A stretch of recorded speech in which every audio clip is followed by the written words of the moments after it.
Welcome back guys. So ngayon pala ay maglilinis tayo ng ating mga unit. So ayan, ilulubricate natin yung ating mga spring type airsoft pistol. So ayan, medyo matagal-tagal na usapan na naman to tungkol sa ating spring type airsoft. So ayan, unahin na natin tong ating KWC model DE.50. So ayan guys, na gawa ko na ng video yan. So ngayon, gagawin uli natin. So ayan, medyo dadagdagan lang natin ng kaunti yung pag-uusapan. So tabi muna natin tong box. So ayan guys, ito na yung unit at kailangan muna natin tong i-disassemble. So ayan, lalagyan natin to ng silicone oil. So ilulubricate natin lahat ng parts, metal, plastic at rubber parts. So ayan guys, napakita ko na rin kung paano i-disassemble to dati. So ayan guys, kitang-kita nyo mukhang okay pa, mukhang bago pa, no? So ganyan kapag alaga. So ayan guys, disassemble na natin at habang disassemble natin to, so pag-usapan na rin natin itong unit na to. So ayan guys, kitang-kita nyo, napaka-solid at ito ay isa sa pinaka-solid ng KWC. Bakit? Dahil busog na busog to sa metal parts. So ayan, sa labas kung makikita nyo, itong kanyang ano tawag dito, barrel catch. So ito, barrel catch. At itong kanyang barrel button ay metal. Itong kanyang slide catch ay metal din. Itong kanyang trigger ay metal. Itong kanyang mag release ay metal. Itong kanyang hammer ay metal. So ayan, busog na busog sa metal. So ayan, sa labas pa lang ay panalong panalo na. So ayan, remove muna natin yung kanyang magazine. So ito pa lang, magazine pa lang ay napakabigat na.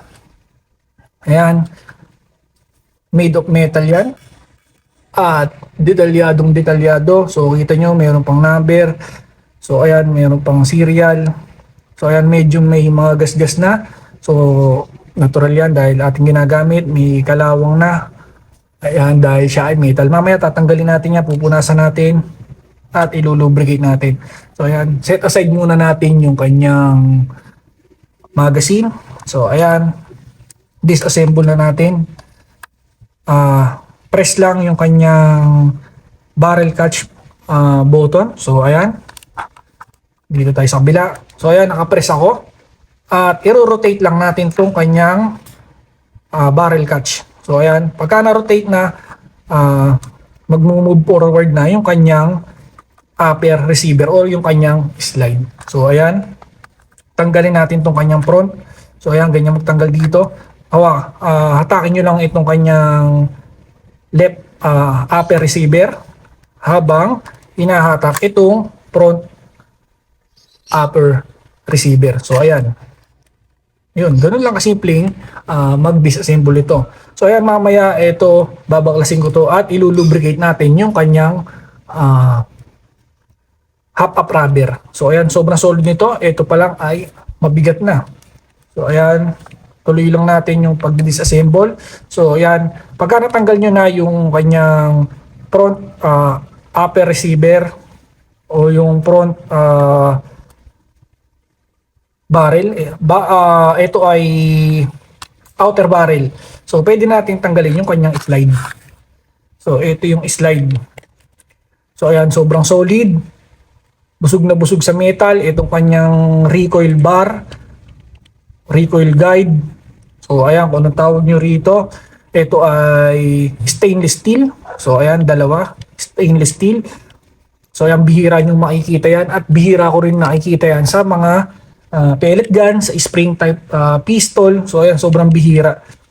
Ito yung nagustuhan ko rito. Kaya binili ko tong unit ng KWC na to. So ayan, pati ito metal. Ayan, metal lahat yan. At ito ang pinaka-solid sa lahat, ang pinaka-importante. At ito yung pinaka-nagustuhan ko sa unit na to. Kung tutusin, hindi naman ako mahilig sa Desert Eagle. Ang pinaka-paborito kong unit ay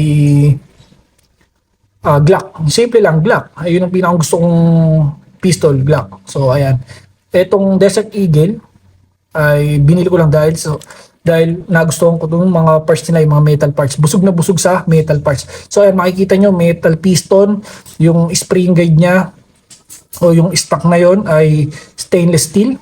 So ayan, pati yung kanyang ano tag rito, lock ay metal. So ayan, mamaya tatanggalin natin at ipapakita ko sa inyo to. Ayan, dito naman tayo sa kanyang lower receiver. So ayan, dito tayo. Kita nyo itong kanyang barrel, itong kanyang barrel catch, itong buong to ay made of metal. So ayan, kaya pala tumitimbang to ng kulang-kulang kalahating kilo dahil busog na busog sa metal parts. So ito yung isa sa pinakamahalaga, itong kanyang trigger bar. So ayan, pati itong kanyang piston catch. So guys, yung mga pangunahing nasisira sa mga pellet gun nyo, sa mga spring pipe piston nyo, so guys, nandito na yung sagot sa unit na to. So maraming mga ka-spring type tayo dyan, ina-upgrade nila yung kanilang mga unit, pinupuno nilang metal. So yan, ginagastusan talaga nila guys. Marami ko nakikita dyan. Pero etong unit na to ay busog na sa metal. At siguro kung i-upgrade nyo ito, so guys, kayang-kaya talaga ng kanyang piston dahil metal na. So siguro kung i-upgrade ko na lang to, papalitan ko na lang ng spring. So para lalong lumakas. Malakas na naman tong unit na to, nasa 230 to 240 FPS na, pero mas maganda siguro kung i-upgrade ko pa. So ayan guys, pwede na natin i-lubricate. Wait, tanggalin muna natin tong inner barrel. So ayan, ganito lang, meron screw at i-unscrew lang natin to. Meron dalawang screw sa ilalim. At para hindi mawala, lagay lang natin dyan. So ayan, importante na kapag ka disassemble kayo, kailangan may lagayan kayo ng screw para hindi na misplace. So ayan, napakasimple lang tanggalin. Ayan, screw nyo. At pwede nyo nang makuha yung kanyang inner at outer barrel. So tanggalin lang natin tong part na to. Ito yung kanyang half-up cover. Half-up cover? Yes, dahil meron itong half-up. So itong unit ng KWC na to, ilan sa kanilang mga unit ay may half-up. So yan. At isa pa sa nagustuhan ko rito sa unit na to, itong half-up niya ay adjustable. So ayan, nakikita nyo to, na-adjust yan. So ito, na-adjust yan. Ito yung kanyang half-up rubber. So kitang-kita nyo, solid. Parang half-up rubber ng AEG at mga GBB. So guys, ito ay spring type lang. Pero kung makikita nyo ngayon, ay sobrang solid talaga. Kaya nangungoleksyon ako ng KWC. KWC baka naman. So ayan guys, ito yung kanyang inner barrel. So ayan guys, makita nyo, ganyan yung mga stock inner barrel ng mga GBB. So ayan, nilagay na nila sa mga spring type, kaya sobrang solid ng unit ng mga KWC. So ayan guys, made of metal to, kaya napakabigat. So pwede na natin i-lubricate gamit ang silicone oil. Guys, pagka maglu-lubricate kayo, silicone oil lang gagamitin nyo para safe sa rubber at safe sa mga plastic parts. So ganyan lang mag-lubricate, sobrang simple lang. At sobrang importante ng pag-lubricate ng inyong mga unit. So ayan, punasan lang natin maigi. So ayan, gumagamit ako ng microfiber cloth para hindi magasgas o malis yung gasgas habang pinupunasan natin yung ating mga parts. Nakalimutan kong kunin yung aking inner barrel cleaner, yung cleaning rod. So gamit na lang tayo. Pwede naman tayong gumamit ng cotton buds para malinis yung ating inner barrel. So ayan, nakita nyo, madumi na. So ayan, natural lang na dumumi yan dahil ginagamit natin yung unit. So ayan, linisin nyo lang yung inner barrel maigi para yung daloy ng mga BBs ay maganda. So ayan, kuha pa tayo ng spa. Kailangan matanggal natin mabuti. Ayun yung mga molds, mga alikabok. So ayun, natural yan. Gamitin nyo at hindi magkakaroon ng dumi yung ating mga unit. So ayan, ganyan lang. Sobrang simple lang linis. At importante na nilulubricate itong kanyang hop-up rubber o yung rubber man na yan. Dahil kapag hindi nyo nilubricate yan, lulutong yan guys. So ayan, nalubricate na natin to. Pwede rin natin isprayan itong mga parts na yan. Pwede natin lubricate yan, punasan para magmukhang bago. So safe na safe po sa plastic ang silicone oil. So ayan, ayan yung marirecommend kong oil, silicone oil. At hindi rin siya malangis. So ayan, hindi madulas sa kamay. Sorry, hindi madulas sa kamay. So ayan, balik na natin tong kanyang outer at inner barrel. Ayan. So ayan, kita nyo yan guys. Ito. Dito ina-adjust yung kanyang, ayan, ito. Dito ina-adjust yung kanyang hop-up.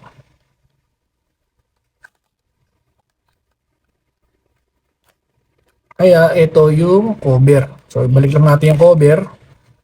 Then screw uli natin. So guys, medyo mahaba-haba itong video na to. Pagpasensyahan nyo na. Enjoyin nyo na lang. So ayan. At ako kahit medyo mabusisi yung kanyang pag-disassemble, kanyang paglilinis ay ini-enjoy ko na lang. So ayan. Dahil kasama yan guys sa hobby na to.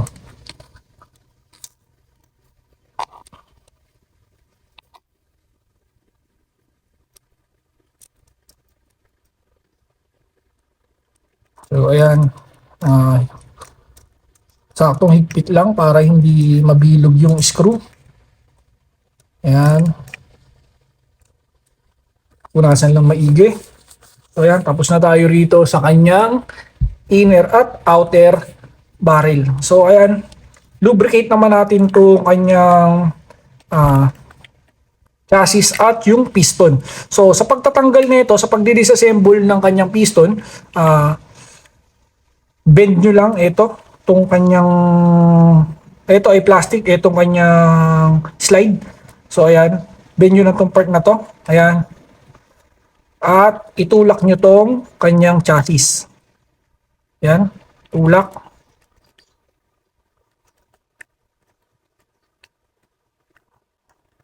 Umaharang tong kanyang recoil guide, recoil spring. So ayun, natanggal ko na. Yun, ganun lang kasimple.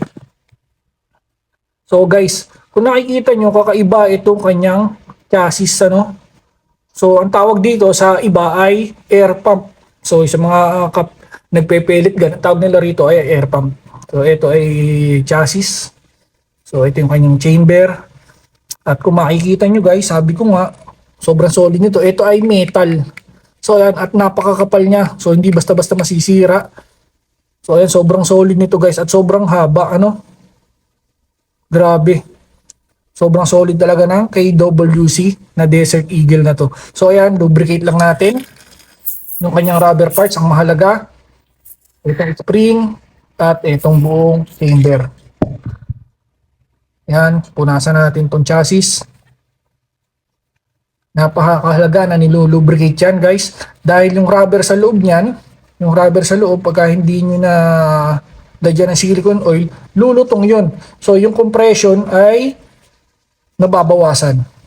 So ayan guys, ayan yung mga ginagawa ko sa unit ko para maalagaan.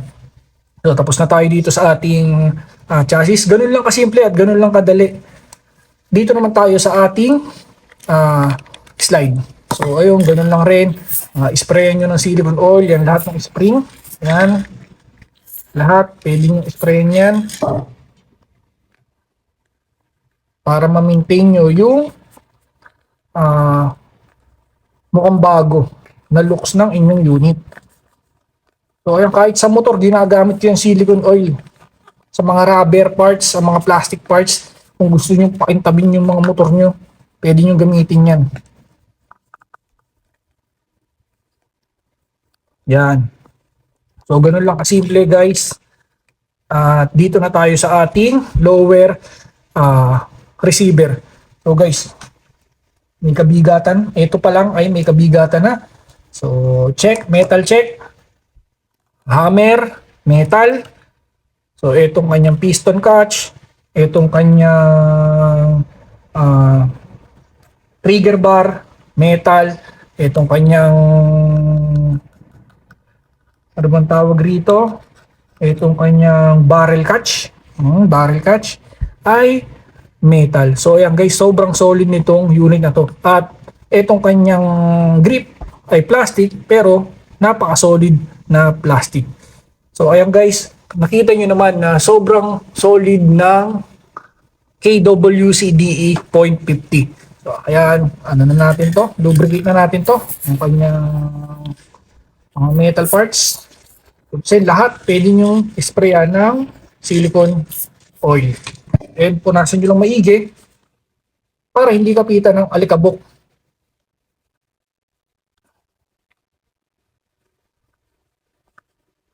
So kita nyo naman guys, no need to upgrade na. Bukod sa unique ang unit nyo guys, napaka-solid pa. So ayan. So ang price nga pala nito, ang bili ko rito ay $75. So sabi na ba, ba't hindi ka na lang nag-JBB? Ba't hindi ka na lang nag-AEG? So guys, kita nyo naman, unique at bihira ang meron nito. Kaya kinuha ko tong unit na to. Yun. So yung iba hindi maintindihan yun. Pero iba naiintindihan naman. So guys, wala sa wala sa presyo, wala sa ano. Nasa hilig natin kasi. So ayan, balik na natin tong kanyang chassis. So ayan, tulak lang uli natin. Press, bend lang uli natin to. Ayun, ganoon lang kasimple. Nabalik na natin yung kanyang chassis. So ayan, movable yan. At ibabalik na natin tong kanyang slide sa kanyang lower receiver. So ayan guys, tapos na nating linisin. Ganun lang kasimple maglinis.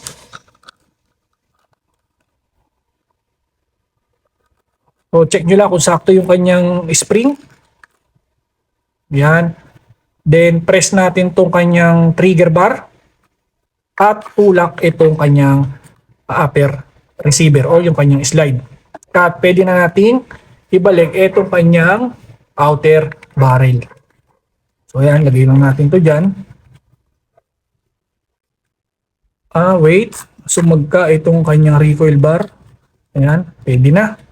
So balik natin itong kanyang front receiver o itong kanyang outer barrel. Then tulak. Ibalik natin itong kanyang slide. At pwede na natin i-rotate itong kanyang tawag dito. Lagi ko nakakalimutan. Itong kanyang barrel catch. So ayan guys, buo na. So check na natin. Pwede na ikasa. So ayan, kitang-kita, napakaganda nito. Lahat ng daming features, gumagana lahat. Itong kanyang slide catch, gumagana yan. So kapag wala ng bala, nag-stop na ganyan yan. So itong kanyang safety, gumagana yan. Ayan, kabilaan yan. And yan, napaka-solid. Firing. So ayan, balik na natin itong magazine. Nakakalimutan pala natin i-lubricate yung magazine. So lubricate lang natin yung magazine. Then punasan. Yung punasan nyo lang maigi. At pwede na natin ibalik. So guys, ganun lang kasimple. Sobrang solid ng unit na to. So ayan, sobrang hirap lang makahanap ng KWC. So pwede na nating ibalik sa kanyang box. So guys, huwag niyo kalimutang mag-like, baka naman mag-subscribe at i-share itong ating pag-maintenance ng ating unit. So ayan, ito yung kanyang manual. So ito yung kanyang product catalog. Tapos na natin linisin to. At ayan guys, thank you for watching. Don't forget to like and to subscribe. So guys, sa susunod na video, yung ibang unit naman, marami pa tayong gagawin video about sa spring pipe airsoft pistol. At kapag kami nahanap pa tayong ibang unit guys, gagawan na rin natin ng review. Sobrang hirap lang talaga maghanap ng unit ng KWC. Pero pagka nakahanap ako, bibiling ko talaga yan guys. At i-review ko para sa inyo. So guys, hanggang sa muli. Salamat. KWC DE.50 approved.